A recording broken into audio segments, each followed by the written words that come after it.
We've added more than 2 million new private sector jobs over the past 16 months. But the recession cost us more than 8 million. And that means that we still have a big hole to fill. Each new job that was created last month is good news for the people who are back at work, and for the families that they take care of, and for the communities that they're a part of. But our economy as a whole just isn't producing nearly enough jobs for everybody who's looking. We've always known that we'd have ups and downs on our way back from this recession. And over the past few months, the economy's experienced some tough headwinds, from natural disasters to spikes in gas prices to state and local budget cuts that have cost tens of thousands of cops and firefighters and teachers their jobs.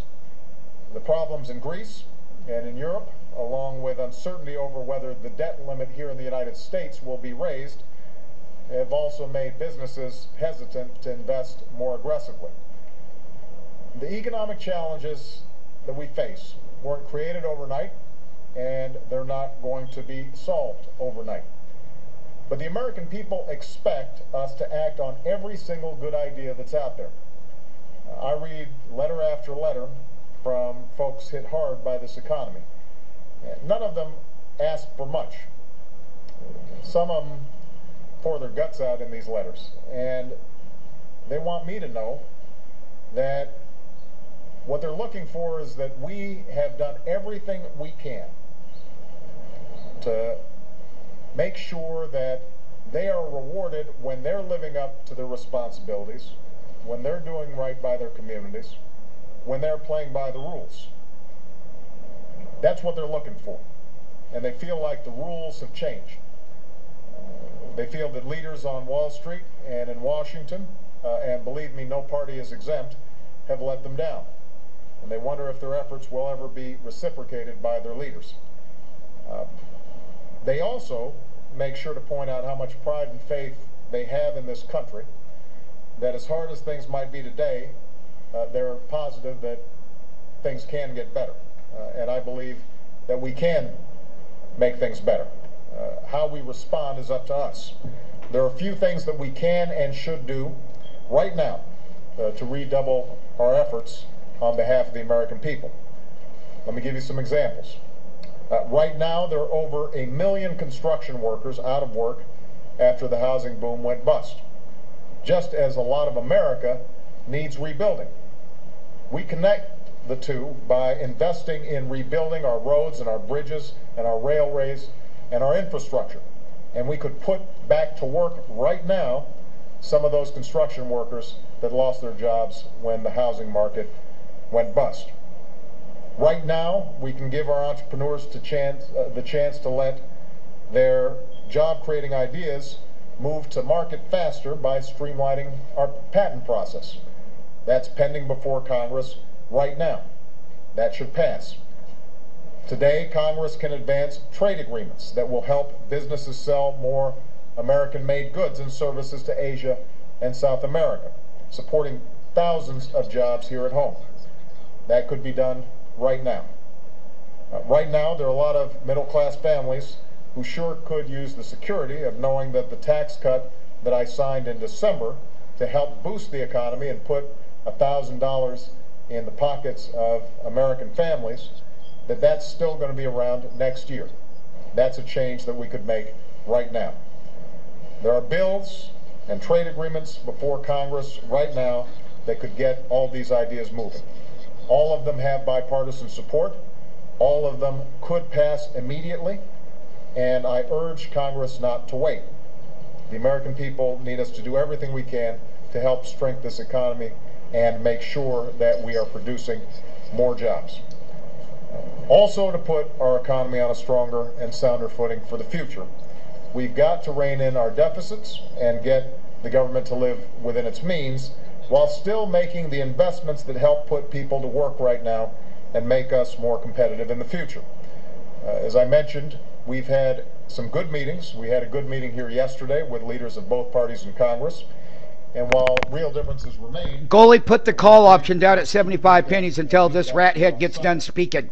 The sooner we get this done, the sooner that The markets know that the debt limit ceiling will have been raised, and that we have a serious plan to deal with our debt and deficit.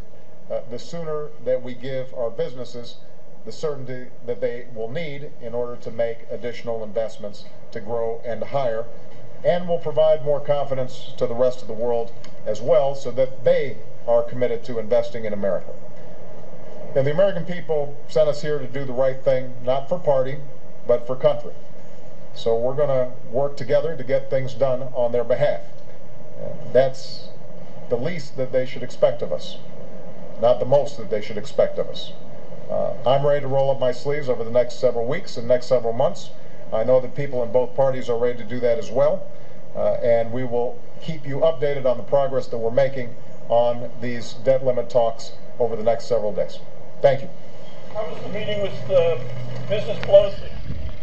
All right, there you go. I just covered everything about self-destruction, about the same promises that have been made to the American working society. I think that you should come to the conclusion that you're probably tired of hearing that. Show me. Just like StockMarketFunding.com shows all the trades before they happen. Show me. You do not have a Congress, nor do you have a president that is from this type of show me. It's the same rhetoric, in my view, that has been an ongoing thing. And show me. Show me those things that you talk about. Put it into action. I don't see that happening in American society. And I do not. As I have said during that little tape, that we have been saying quite the opposite. Yes, you can trade great bull rallies. You got to know when to come out and get on the bear side.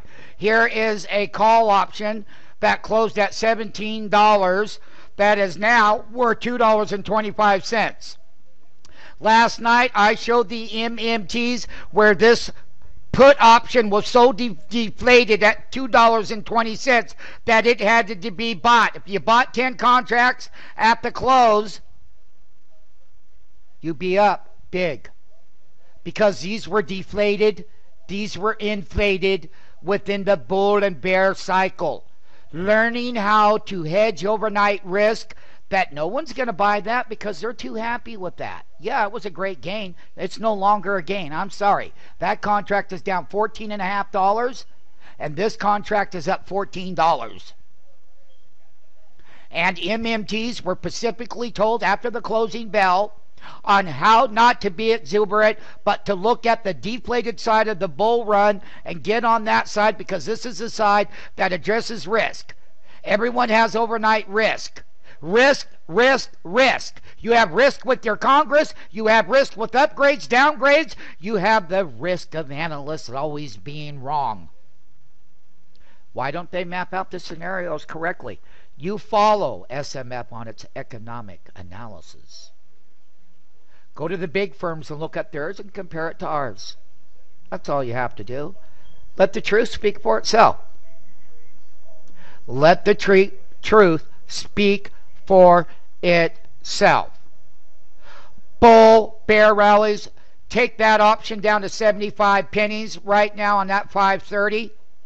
I will, okay? And I'm just letting it know that this is where the Dow is. It's 8:15 a.m. Pacific Standard Time. And I will also let people know right now, whether you like it or not, that this was a great oversold market. We called the bottom of the Dow right along with the other indexes. All of your truth is on StockMarketFunding.com. Go there, spend several hours, look at the analysis, look at the dates, look at the timestamps. Then go pull up your little E-Trade or your little Schwab account or whatever you're going to do. And then look. Look. Grade us. We'll take the grade. We know that we have an A+. And we know that when we were oversold, it was great to go long. But we knew that we had to come out at the top. We knew that the put to call ratio was out of whack. We knew that the calls were all inflated along with this big 9-day rally, and all the put options were at the very bottom. And when I go into the next video about call ratio, put ratio, how tops are put in, how bottoms are put in, where the imbalances of the Wall Street crowd, whether it's from the very little mom and pop investor trader to the very highest, most powerful hedge funds and institutional traders. Once again, I can only caution people that they're not willing to address risk. Risk is risk. And people don't like to deal with risk management because it's got to be one-way ticket only. But there is a round-trip ticket, my friends. When you look here, that trading the Google, the 545 put was $2.20. Now look at it. But look at the 530 call. It closed $16 in the money. Look at it now. Let it be an example that many MMTs learn how to look at the other side of their thinking. They look at the other side of their own good feelings. They look at the other side of their great moves that they get. They look at the other side of everything that they do. Because, you see, the markets ran too far too fast. And extreme volatility creates these moves, and they always end up in a bad way for a lot of people. Because they're not able to go over here and say, you know what, I've had a great move in the Google stock. Here, Google closes at 546.60. Today's low is 529, down $17. Google had a great run. But it was time to get on the other side. And if you owned it, you needed to buy some protection to address risk.